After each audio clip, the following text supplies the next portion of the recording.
로마서 1장부터 11장까지는 구원의 복음을 논리적으로 설명하는 그런 장면입니다. 하나님의 구원이 어떻게 우리 가운데 임하는가를 다 설명하고 나서 11장 그 결론에 바울은 하나님의 구원에 대한 결론을 깊도다 하나님의 지혜와 지식의 풍성함이여 라는 감탄과 찬송으로 맺고 있습니다. 이 하나님의 구원을 설명할 때 죄인된 인간의 상태를 로마서 1장부터 이렇게 설명했고, 그런 상태 가운데 하나님의 구원이 어떻게 하나님의 선택과 하나님의 육이라는 이 주권적인 하나님의 뜻에 의해서 역사 가운데 우리 개인의 인생 가운데 구체적으로 적용되는 줄을 쭉 11장까지 이렇게 논리적으로 설명을 해와요. 그리고 마지막에 어떻게 마무리한다고요? 하나님의 구원을 맺을 때는, 하나님의 구원에 관하여서 마무리할 때는 언제나 우리가 하나님께 깊도다라고 하나님의 그 지혜와 구원의 지혜와 지식의 부유함에 대해서 우리 인간 이성으로 다 알 수 없는 그 하나님의 구원의 주권에 대해서 찬송하며 감탄할 수밖에 없다는 것이 바울의 구원에 대한 설명의 결론이었습니다. 그것은 도르토 신조 첫째 교리 하나님의 선택과 육이라는 이 교리의 마지막도 동일하게 18항에서 그런 이 바울의 결론을 인용해서 신조는 선택과 유기에 대한 결론도 동일하게 우리가 맺어야 한다라고 첫 번째 교리를 맺고 있습니다. 그 유인물을 참고하셔서 오늘 진도를 한번 나가보죠. 첫 번째 교리가 하나님의 선택과 유기입니다. 18항까지 구성되어 있었는데요. 오늘 마지막 17항, 18항 공부하도록 하죠. 그 중에 17항은 제목이 뭡니까? 신자의 자녀가 유아기에 죽을 때의 구원이에요. 이 17항은 원래 도르토 총회 처음 회의에서는 거론되지 않았던 주제입니다. 그러다가 이 신조를 확립할 때 그 많은 논쟁이 있었고 결국 나중에 불합격으로 17항이 첨가된, 그래서 오히려 중요한 그런 하나님의 구원의 섭리를 여기 오롯이 담고 있다고 볼 수 있는 그런 내용이죠. 자, 한번 나중에 다루겠지만 다시 한번 상기해보죠.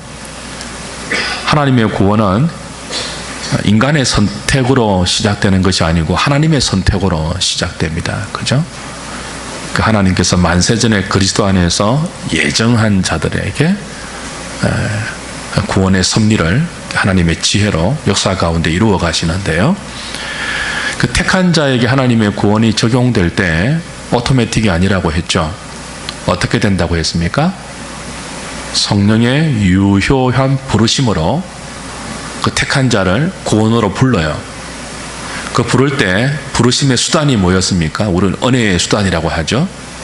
하나님께서 택한 자를 구원으로 부르실 때, 성령으로 유효하게 부르실 때 부르심의 수단이 뭐였죠? 말씀과 기도와 성례였죠. 이 말씀과 기도라는 은혜의 수단을 사용해서 하나님께서 택한 자를 부르십니다. 구원으로 부르십니다. 특별히 교회를 통해서 부르시죠.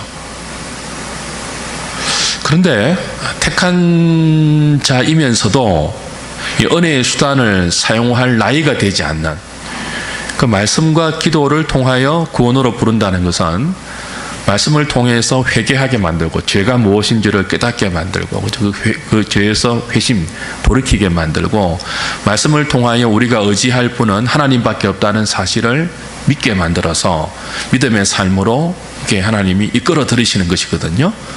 그렇게 하시는 분이 성령 하나님이잖아요. 근데 이건 이제 그 자신의 의지, 자신의 판단, 자신의 생각이 이성 가운데 확립되었을 때 이 은혜의 수단이 효과적으로 사용될 수 있단 말이에요.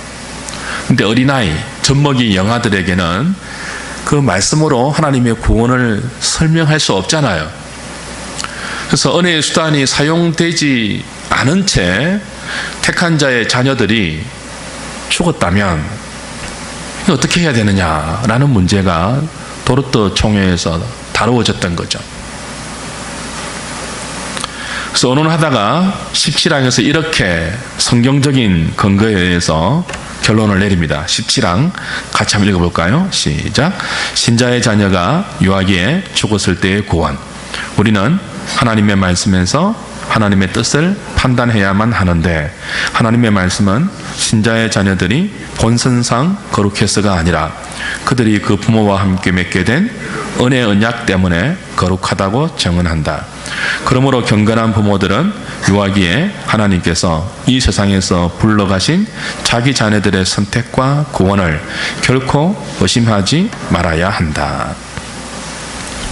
창세기 17장 7절과 사도행전 2장 39절과 고린도전서 7장 14절이 이에 관한 성경적인 증언들입니다. 그래서 이런 성경의 진술들을 토대로 해서 도르트 신조는 신자의 자녀가 유아기에 죽었을 때에 그 은혜 언약 안에 있는 것을 근거로 구원을 받았다, 그렇게 정리를 하고 있죠. 왜 이게 논의가 되는가 하면요, 소위 말하는 학론파들, 알미니스주의자들은 모든 유아들은, 신자의 유아들만이 아니고 모든 유아들이 죽었을 경우는 그 모든 유아들은 천국에 간다고 주장해요. 그래서 이제 이런 것들이 논의가 되는 거죠. 해설 보십시오. 학론파들은 유아들은 자기 의지로 믿을 수도 없고 하나님도 유아들 안에 어떤 믿음도 예지할 수 없으므로 모든 유아들은 선택과 유기를 말할 수 없다고 합니다. 이들은 자범죄만 인정하고 사실상 원죄를 인정하지 않는 펠라기우스주의자들의 오류와 같이 원죄만으로 유아들을 정죄할 수 없으며 모든 유아들은 그러므로 구원받는다고 주장합니다. 그래서 도르트 신조는 17항을 작성해서 유아기에 죽은 자녀들에 대한 바른 구원의 가이드라인을 제시하죠. 즉, 언약 백성 밖에 있는 유아들은 구원이 있다 없다 말하지를 않는 거예요. 펠라기우스주의자들은 원죄를 인정하지 않습니다. 자범죄만 주장해요. 근데 아이들은 자범죄를 지을 시간이 없잖아요, 영아들은. 그래서 죄를 지을 시간이 없기 때문에 마땅히 천국 가야 한다라고 이야기하는데, 이 알미니우스주의자들이 이 펠라기우스주의자들의 이 원죄론을 그대로 영향을 받아서 비슷한 주장을 하는 거죠. 근데 과연 그렇습니까? 여러분, 모든 영아들, 젖먹이 아이들, 아직 말도 하지 못하고 의사표현을 하지 못하고 그런 아이들이 죽었을 경우 펠라기우스주의자들의 주장처럼 모든 아이들은 천국 갈까요? 성경은 거기에 대해서 침묵합니다. 그래서 우리 개혁파 신조는 철저하게 성경이 가는 곳까지 가고 성경이 멈추는 데서 멈춥니다. 그래서 도르트 신조는 불신자의 자녀들이 영아 때에 죽었을 때는 구원을 거론하지 않습니다. 천국에 간다, 지옥에 간다 이야기하지 않고요, 오직 성경에서 진술하고 있는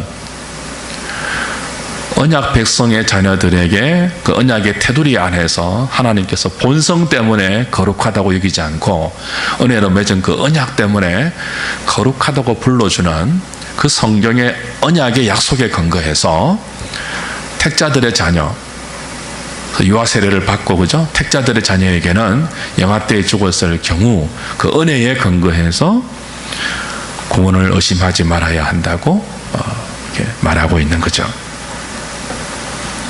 자, 첫 번째, 성경에 어떤 그런 진술이 있는가를 보십시다. 해설의 첫 번째입니다. 같이 읽겠습니다. 시작. 하나님께서 아브라함과 언약을 맺으실 때 그 언약 안에 그의 자녀들도 포함시켰고 아브라함의 하나님만 아니라 아브라함의 후손의 하나님이 되겠다고 약속하셨습니다. 이로보건대 신자의 자녀들 역시 본성이 죄악 가운데 출생하여 원죄로 오염되어 있지만 하나님의 언약 가운데 거룩하다고 말할 수 있습니다. 이것을 근거로 신조 17항은 신자의 자녀들이 본성상 거룩해서가 아니라 그들이 부모와 함께 포함된 은혜의 언약 때문에 거룩하다고 말합니다. 그러니까 신자의 자녀들의 구원 문제에 대해서 성경은 굉장히 관대한 태도를 보이고 그 성경의 관대한 태도에 따라서 도로토 신조도 관대한 태도를 보입니다. 하나님의 은혜를 적용하는 거죠. 그 언약의 은혜성을 택한 자의 자녀들의 죽음에 그대로 적용해서 굉장히 관대하게 이들의 구원을 의심해서는 안 된다. 이들은 다 천국의 하나님의 품에 있다라고 말해주는 것입니다.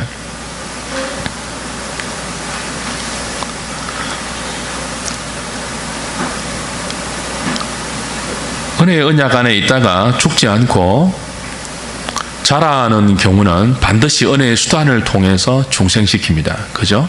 오토매틱이 아니라고 했죠. 그 신자의 자녀들이지만 교회 안에서 쭉 자랄 때, 성도의 가정에서 믿음의 부모의 양육 안에서 자랄 때 그 환경만으로 그대로 중생하는 것이 아니고 부모들과 자녀들이 공급하는 은혜의 수단, 말씀과 기도라는 은혜의 수단을 통해서 어느 순간 뭐예요? 중생하고 회심하고 믿음의 길로 접어들죠. 그러나 그럴 기회가 없는 영아들의 경우는 하이델베르그 요리문답이 이렇게, 웨스트민스터 신앙고백서 10장이 이렇게 말해요. 10장 3항 보십시오. 영아기에 죽은 택함 받은 영아들은 성령님을 통해서 중생했다고 보는 거죠. 중생하지 않고 영아기 때문에 그냥 천국 가는 것은 아니에요. 왜냐하면 모든 생명은 모태 가운데 죄인으로 출생하기 때문에 죄인은 천국에 못 가잖아요. 이 죄인이 중생하여 거룩해 되는 역사가, 믿음의 역사가 있어야 되는데요. 영아의 경우는 어떻게 본다는 거죠? 성령께서, 어른의 경우는 은혜의 수단을 통해서 중생케 하시지만 영아의 경우는요, 당신이 기뻐하시는 때와 장소와 방법을 따라 신비하게 역사한다고 말해요. 아직 알아듣지 못하는, 말씀을 알아듣지 못하는 영아이지만 성령께서 신비한 방법으로 당신의 때와 시기와 장소에 따라서 그 영아들을 중생시켜서 천국으로 인도한다고 말하죠. 굉장히 너그럽습니다. 그죠? 3번 보십시오. 여기서 신조와 신앙 고백서가 공히 언약의 자녀에 대해서만 언급하고 불신자의 자녀에 관해서는 말하지 않고 있는 것을 주목할 필요가 있습니다. 왜냐하면 성경이 신자의 자녀들의 구원 문제에 대해서는 여러 가지로 진술하고 있지만 불신자의 영아 자녀들의 구원에 대해서는 침묵하고 있기 때문입니다. 그런 성경의 진술의 태도를 도로토 신조가 그대로 받아서 불신자의 영아 자녀들의 구원 문제를 언급하지 않는 거죠.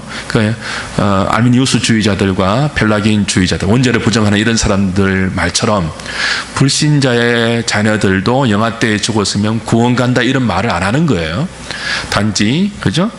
택한 자의 언약의 자녀에 대해서만 영아의 구원을 확보해 주고 있다는 것을 우리가 주목해야 합니다.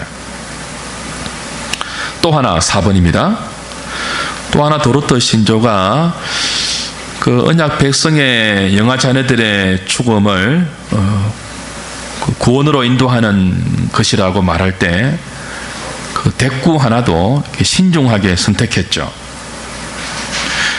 그냥 부모 혹은 믿는 부모들이라고 말하지 않고 다시 17항 보십시오. 17항 밑에서 두 번째, 그러므로 경건한 부모들이라는 표현을 사용해요. 그러므로 경건한 부모들은 이와기에 하나님께서 이 세상에서 불러가신 자기 자녀들의 선택과 구원을 결코 의심하지 말아야 한다. 얼마든지 그냥 부모들, 안 그러면 믿는 부모들 그렇게 표현할 수 있지만 굳이 신조는 어떻게 표현한다고요? 경건한 부모들이라고 특정한 단어를 사용해요. 의도가 있습니다. 의도적입니다. 고의적입니다. 왜 그런가 하면은 부모들에게 경건함을 이제 강요한다고 할까요? 경건함을 강조하는 거죠. 경건한 부모가 되어야 한다고 이렇게 가르치고 있는 거죠. 단지 당신의 자녀들이 이 교회 공동체 안에 머물러 있다고 안심하지 말고 경건한 부모가 되어서 하나님께서 맡기신 그 자녀들의 구원에 대하여 경건한 심령으로 걱정하고 그들을 위해서 기도하고 은혜의 수단을 부지런히 사용해야 한다는 것을 강조하기 위해서 이렇게 단어를 이렇게 고른 것이죠. 여러분, 경건한 부모들이 어떤 부모입니까? 자기의 구원에 대해서 늘 체크하는 부모예요. 그렇죠? 동시에 자기 영혼의 상태만이 아니고 하나님께서 자기에게 맡기신 자녀들의 구원 문제에 있어서도 늘 점검하고 기도하는 부모가 경건한 부모예요. 그런 부모가 자기 영아 자녀가 죽었을 때 그 자녀의 구원 문제에 대해서 문제점을 제기하는 거죠. 혹시나 주께서 맡기신 이 애가 택한 자녀 아니면 어떻게 하지? 아직 은혜의 수단을 사용해서 중생의 열매를 맺지 못했는데 어떻게 되는 거지? 경건한 부모만이 걱정을 해요. 경건하지 않는 부모는 자기 자녀들의 구원 문제에 신경을 안 씁니다. 여러분 어떠세요? 여러분 자녀들 대학 문제는 엄청 신경 쓰시죠? 그죠? 취직 문제 엄청 신경 쓰시죠? 여러분 자녀들의 결혼 문제 엄청 신경 쓰시죠? 구원 문제 신경 쓰십니까? 교회 안에 있으면 자동으로 구원 받을까요? 그렇지 않거든요.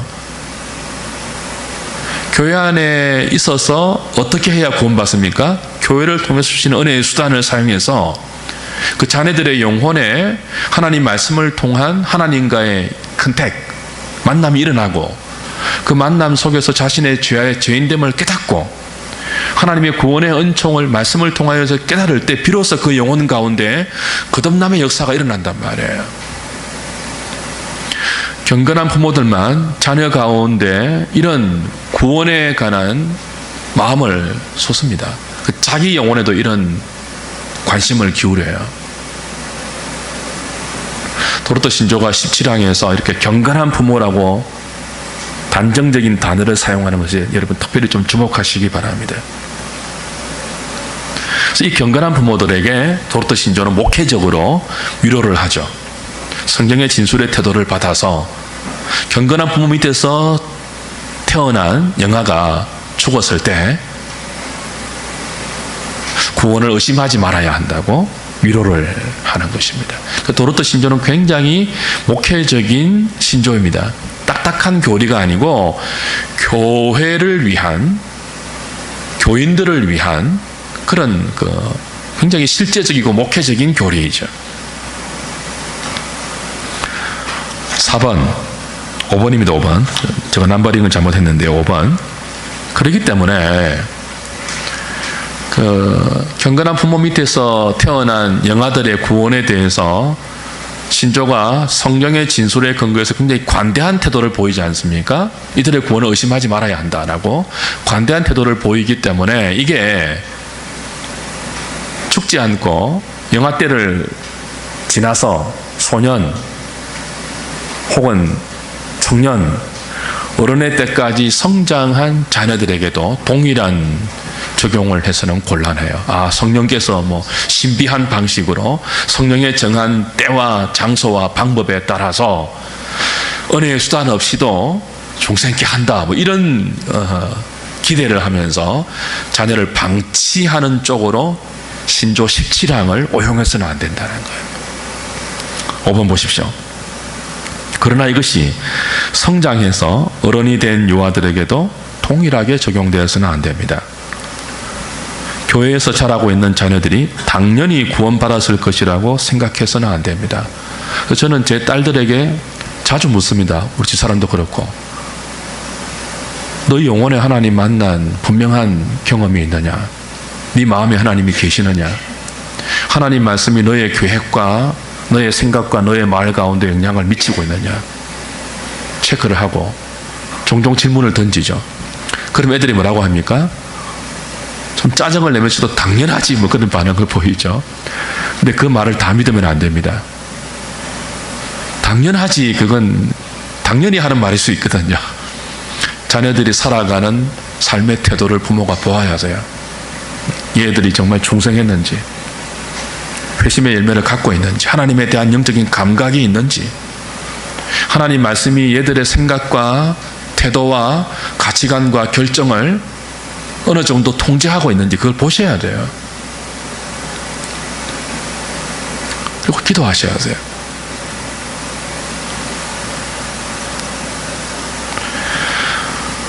신학자 가운데 아브라함 카이프라는 유명한 신학자가, 개혁주의 신학자가 있죠. 근데 이런 분들조차도 자녀들의 문제에 있어서 가정중생론이라는 잘못된 이야기를 해서 그 성도들에게 그릇된 확신을 주는 그런 오류를 범할 때가 있었죠. 가정중생론을 개혁교회는 받아들이지 않습니다. 중생했다고 가정하는 거예요. 믿고 회개하지 않아도 택함 받은 자라고 믿어야 한다.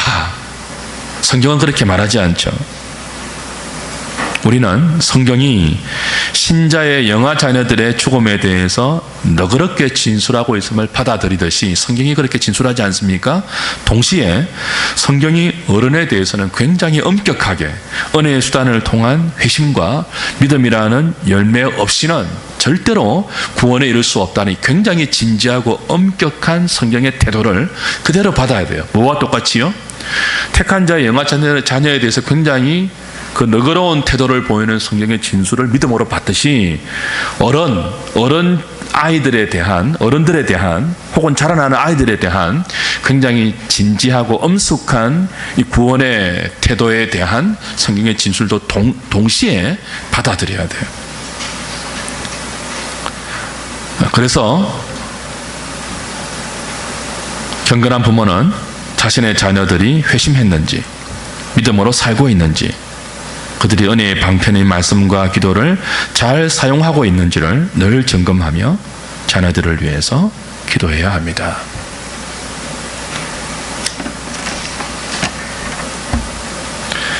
제가 어릴 때 교회에서 이런 가르침을 듣고 자랐습니다. 청년부 때 기도할 때는 세밀하게 해야 된다, 구체적으로 해야 된다라고 해서 신부감, 신랑감, 키가 몇 센치고 학력이 어느 정도이고 재산이 얼마 정도인지 이거 다 기도해야 된다는 거예요. 여러분 그렇게 안 배웠습니까? 저는 그렇게 배웠습니다.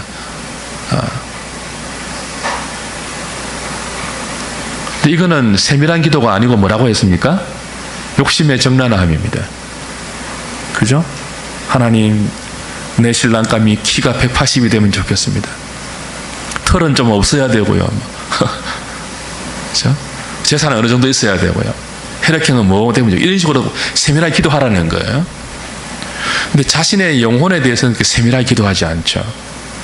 바울이 에베소서에서 가르치는 기도를 보면 굉장히 세밀하고 굉장히 조목조목합니다. 근데 이 세밀한 기도는 욕심에 관한 것이 아니에요. 전부 구원에 관한 것입니다. 지혜와 계시의 정신을 주셔서 너희 마음 눈을 밝혀 하나님을 알게 하시고 그의 부르심의 소망이 무엇이며 그 능력의 지극히 크심으로 역사하사 우리를 죄에서 어떻게 건지신 것임을 알게 하기를 원하노라. 자, 전부 구원에 관한 것이에요. 여러분의 자녀에 대해서도 여러분의 며느리감, 사육감을 위해서 기도하실 때 그런 욕심의 정난함으로 기도하지 마시고 여러분 자녀들이 회심했는지를 체크하면서 기도하세요. 자녀들의 영혼에 믿음의 열매들이 있는지, 없으면 하나님 불쌍히 여겨달라고 기도하시고 자녀들이 맞이할 배우자를 위해서도 그런 관점으로 기도하셔야 돼요. 성품이 하나님의 성품을 닮은 사육감, 며느리감 되면 좋겠습니다. 믿음으로 생각하고 믿음으로 결정하고 하나님 말씀을 두려워할 수 있는 그런 며느리감, 사육감을 주시옵소서. 구체적으로 기도하셔야죠. 그 다음 18항 보실까요? 첫 번째 교리의 마지막 항입니다. 제목이 뭐죠?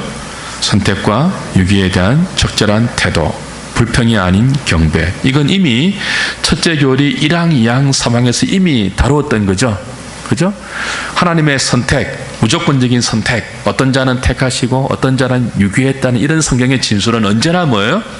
타락한 인간의 이성에 부합하지 않는 반발심을 일으키는 그런 성경의 진술이기 때문에 늘 이런 하나님의 그 말씀을 대하면 인간은 하나님이 불공평한 분이다, 독재자다, 불합리하다, 이렇게 하나님을 향하여 원망하는 것이 자연스러운 반응이에요. 그래서 그렇게 해서는 안 된다라고 도르트 신조 첫 번째 교리 처음과 마지막은 이렇게 마무리가 되죠.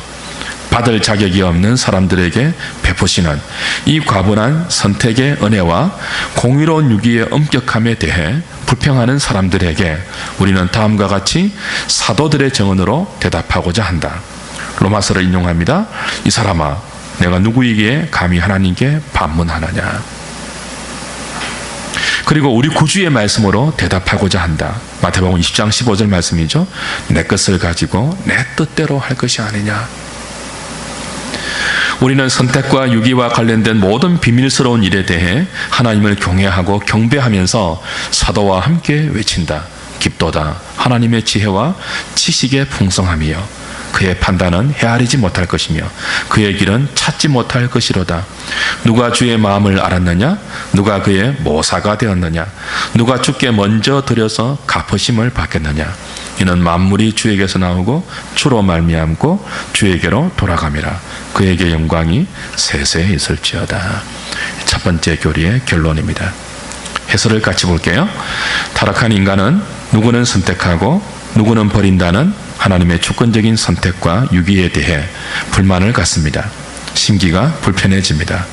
그러나 성경은 하나님의 선택과 유기를 타락한 인간의 이성에 호소하지 않고 하나님의 절대 주권에 근거한 신비한 지혜에 속한 것이라고 선언합니다. 만세전에 하나님의 기쁘신 뜻대로 그리스도 안에서 누구는 택하고 누구는 유기하는 하나님의 예정은 가히 찬양받기에 합당한 은혜 중의 은혜입니다. 바울이 로마서 전반부를 다 할애해서 구원을 설명하고 난 뒤 맨 마지막에 내린 결론도 동일합니다. 구원은 우리의 경험과 상상을 초월한 하나님의 지혜이며 하나님의 능력이며 하나님의 신비로운 열심의 결과이기 때문에 우리는 마땅히 찬송해야 한다. 이것이 도르트 신조 첫 번째 교리, 하나님의 무조건적인 선택과 유기에 대한 결론입니다. 여기까지 하겠습니다. 찬송가 310장입니다.